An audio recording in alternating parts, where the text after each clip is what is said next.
Hey everyone, welcome back for some more jazz vinyl discussion. So before we get started, please hit subscribe. I've been posting not as frequently as I would like, and so that's more of a reason why you need to hit subscribe so that you get notified when I actually do post.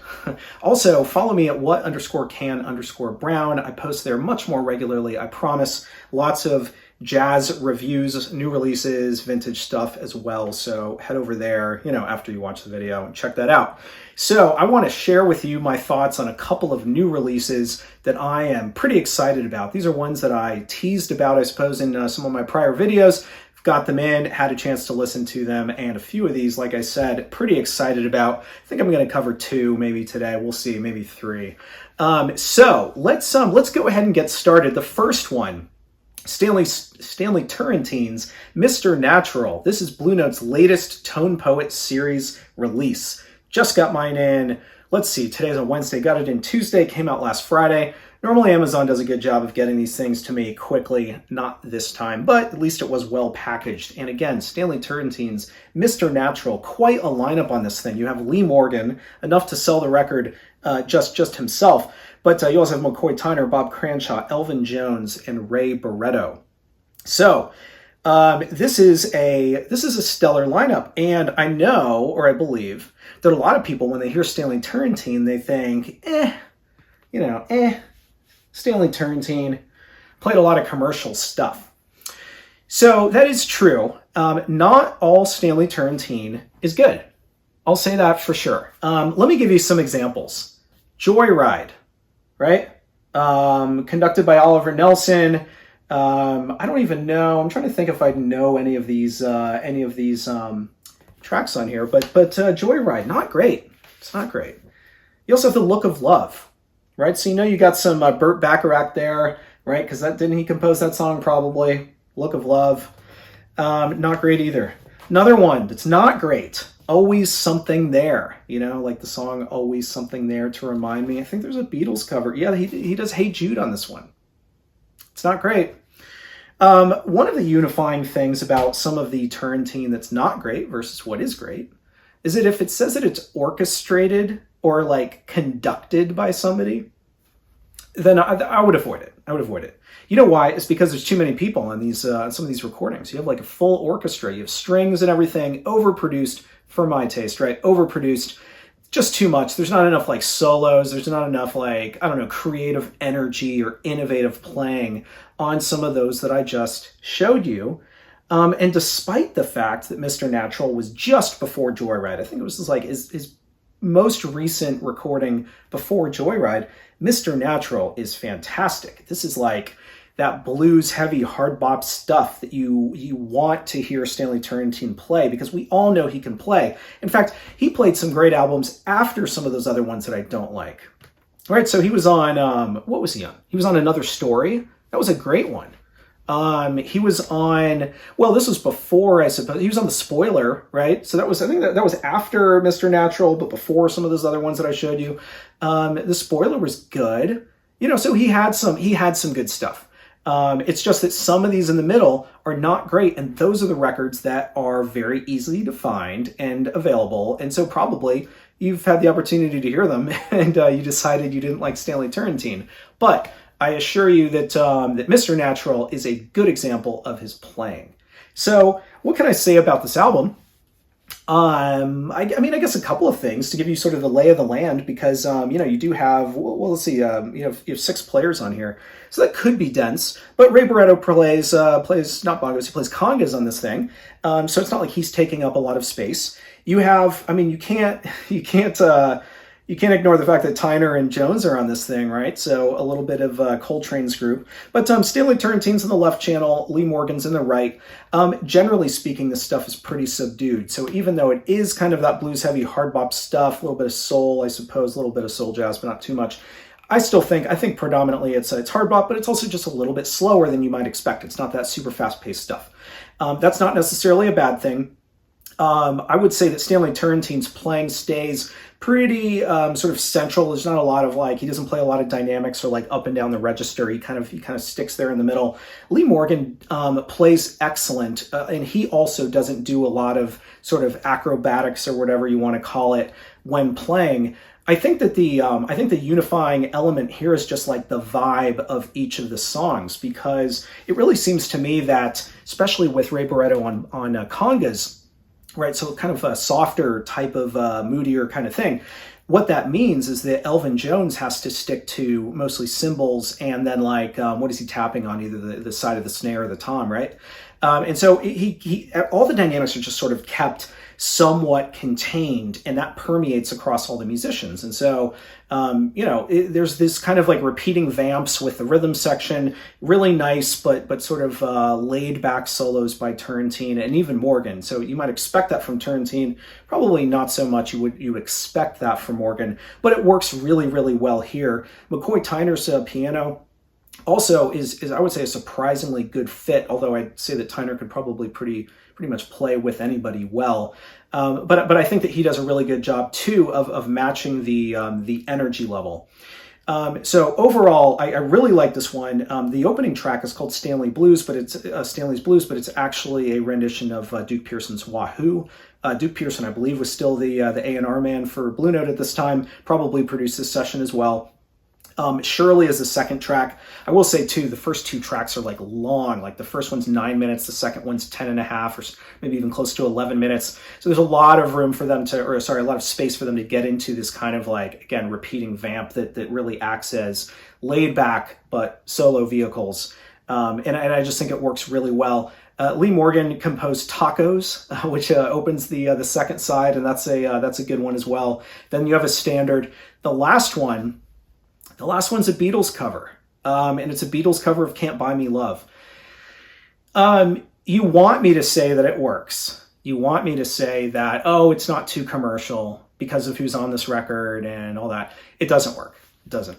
I don't like the last track. So I like everything about this album except for the last track. And that's fine, right? You can't, on any album that you love, you can't always expect that like everything is going to be a gem. And personally for me, the last one was thrown in there seemingly, I mean, it wouldn't surprise me if that wasn't like a warm up during the session or something for these guys to just like get acquainted, because there's not a lot of magic there. They do stick to the melody pretty closely. There's a lot of space where like, solos will just kind of like continue to repeat the same thing as if they're not even really interested in doing anything with it. And, I'm not saying that every song has to be, I don't know, in your face and creative and everything. I like relaxing, laid back stuff too, as is the vibe of most of this album. But still, the last one doesn't work for me. I don't like it. And maybe it's because I can't get the Beatles song out of my head when I hear it, but there's just not enough there for me. So, minor complaint. There's absolutely no reason why that should be the reason why you don't pick this up. I think that this is one of the better Tone Poet albums. I really do, and I think part of the reason is because, certainly is because of the playing, and these guys are fantastic and very cohesive. You can tell they just gelled really well. I love the energy across it, but one of the biggest complaints that some folks have about some of the Tone Poet series is that they think the cymbals are too hot, they think it's too loud, and it distracts from the album. Now, if you talk to the folks over at Blue Note, they would say that that's how the original master tape is, and that's what they're trying to preserve. And I do respect that. I would say on this one, because of Ray Barretto playing congas throughout, it keeps the dynamics of the drums down anyway. And so even though they're probably doing, again, as best as they can to capture what's on the master tape, the cymbals are not too hot. Everything is more contained, is really well balanced, I think. And so, yeah, I can't compare this to the LT series edition. I've never heard any other version of this album, but what I can say is that this one is really good, and it's a strong recommend. All right, the next one that I want to talk about is Lucas Traxel's One-Eyed Daruma. So first of all, look at this cover. Absolutely gorgeous. The paper quality is fantastic as well. Kind of has like a tactile nature to it. I'm not, as you all know, I'm not really a cover person, but this is a nice one. In addition, for those who are interested in color vinyl things, this one is a white vinyl. It's kind of unusual. And it looks great, and certainly no sonic issues because that's not a thing, as I've talked about in prior videos as well. So what about this record? Well, I have mentioned this in a prior video, and my guess is that most folks ignore it because, and here's the thing, I'm the same way. Most people don't pay attention to something unless they've seen it before, right? So like if it's something that seems familiar, then they lock in, then they pay a little bit more attention. I think this is worthy of your attention. So the the label is We Jazz. Sometimes it goes by We Jazz Helsinki. But anyway, We Jazz is the name of the label. And I'm a big fan of this label. So I would say I at least preview every single album that they put out.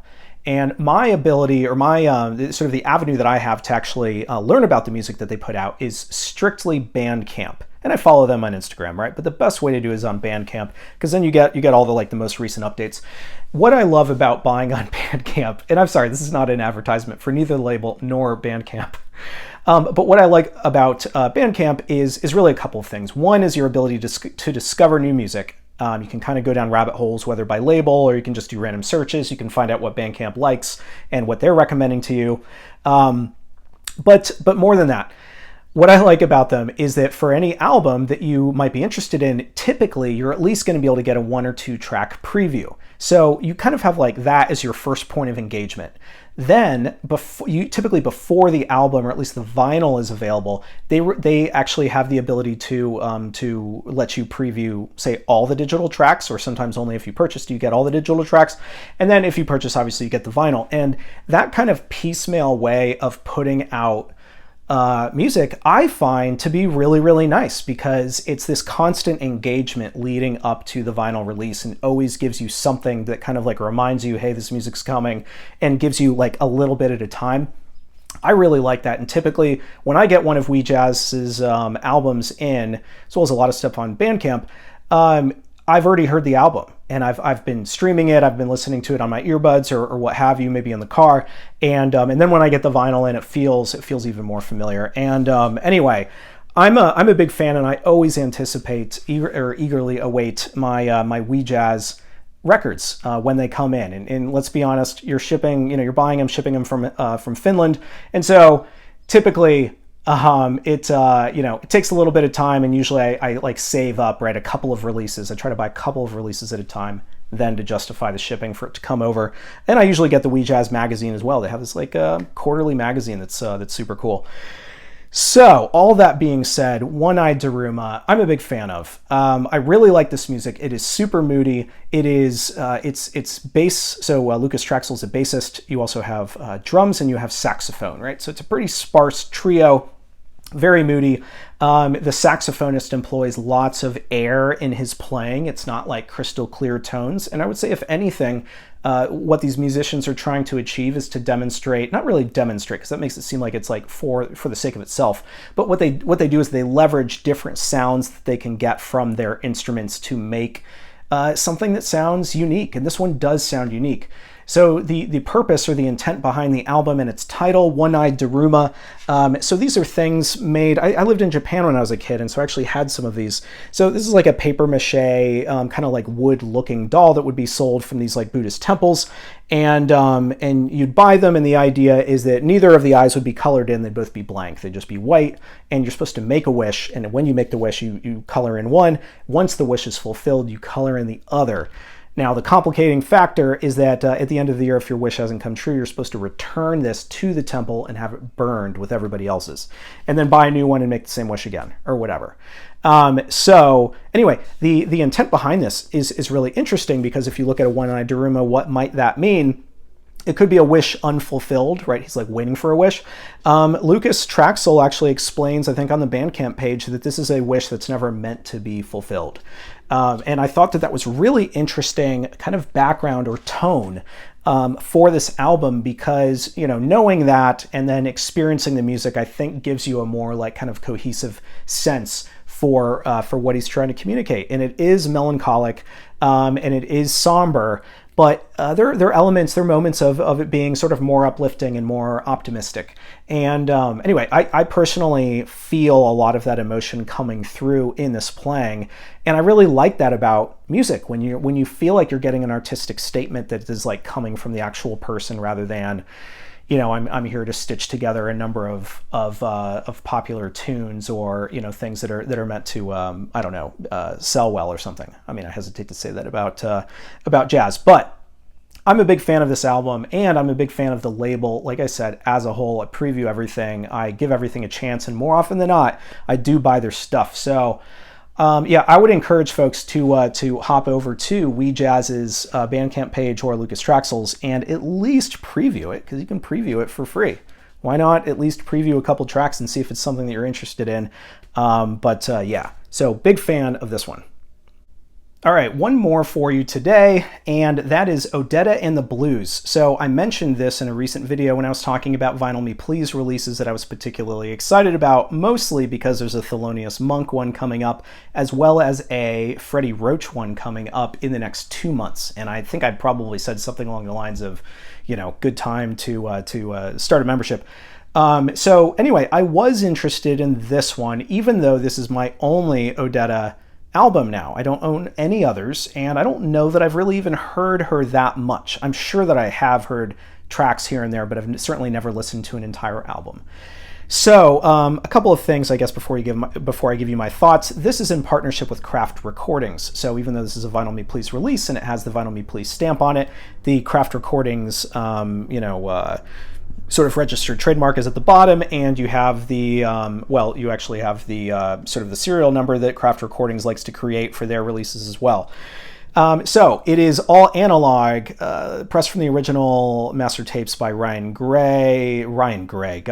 Smith at Sterling Sound, 180 gram vinyl. So it is a high quality release, and you know that they are sourcing it from the original tapes.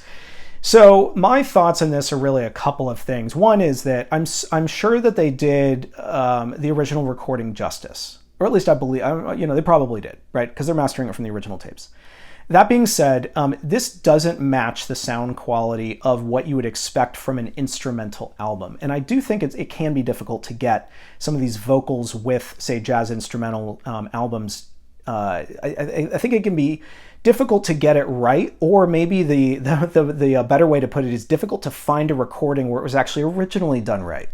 So why I say that is because typically what happens, and happens in this case, is that they prioritize the vocalist and all the other musicians are in the background. That becomes even more problematic here because of the stereo format, and so the musicians are actually separated between the two channels. You have Odetta that extends, she's more central. I think she's central, but anyway, at least more central. And so the backing musicians get lost. They are pushed to the back. I don't want to say they get lost. You can always hear them, but there's no detail whatsoever in any of those instruments. And so and because of the format of this, and because Odetta is the star, there's a lot of tracks here. There's 12 tracks. Let's see if any of them are more than 4 minutes. I don't think so. Oh, just one is more than 4 minutes, and some of these are like barely over 2. So the priority here is Odetta, as it should be, and her voice is so powerful. I also think she probably had to stand a little bit far away from the microphone for risk of I want to say overblowing, right? Because that's an instrumental sort of a term, but like singing too loudly or with too much air into the microphone. At least that's my guess, because she wails and she has this powerful voice and she does sound good, but there's no detail there. And I think it's because she had to be either, I don't know, not artificially softened, but probably standing further away. And so there's not a lot of good detail or sort of character in her voice. It's more just about her execution and the engineering, the sort of presence of her being in a studio. There's nothing really added there. So, it's fine if you're already an Odetta fan and you're a big blues fan. I don't have very many blues albums at all. I do love that John Lee Hooker one that Kraft put out. That's a Riverside title as well. But I also don't have any Odetta. And so this for me is a hard way to get into her music. I think what I'd rather do is try to find something that maybe showed a little bit more of the character of her voice. Maybe more so than this kind of shouting thing, and maybe that's just her style. But for me, not being really like bought in on that from the get-go, it's just a hard one for me to absorb. And because most of the time I'm listening to instrumental stuff, I wanted there to be more detail in the instrumentals. So I'm like a little bit cautious on this one. You know, I'm not. I was disappointed myself. But if you're a blues fan or if you're an Odetta fan, I bet there's going to be plenty here for you to enjoy. Just not as much for me. So those are the 3 new releases that I wanted to talk about. I've got some other video ideas that I'm like mulling over, including one that I've been thinking about since I started this channel. It's just like it's like a story that involved a collection buy that was just like absolutely insane. So I've got a few things that I'm planning. So even though it seems like I'm posting less and less, which I am posting less and less, because I've been busy with work. It's not because I lost interest in this stuff. Please stick with me and keep an eye out for some of these future videos, because as soon as I sort of put pen to paper on some of these, I think that they're going to be pretty good ones. So anyway, go out and buy Mr. Natural, and maybe consider One-Eyed Daruma and Odetta and the Blues. I don't know. So that's just my take, but thanks for tuning in, and I'll see you next time.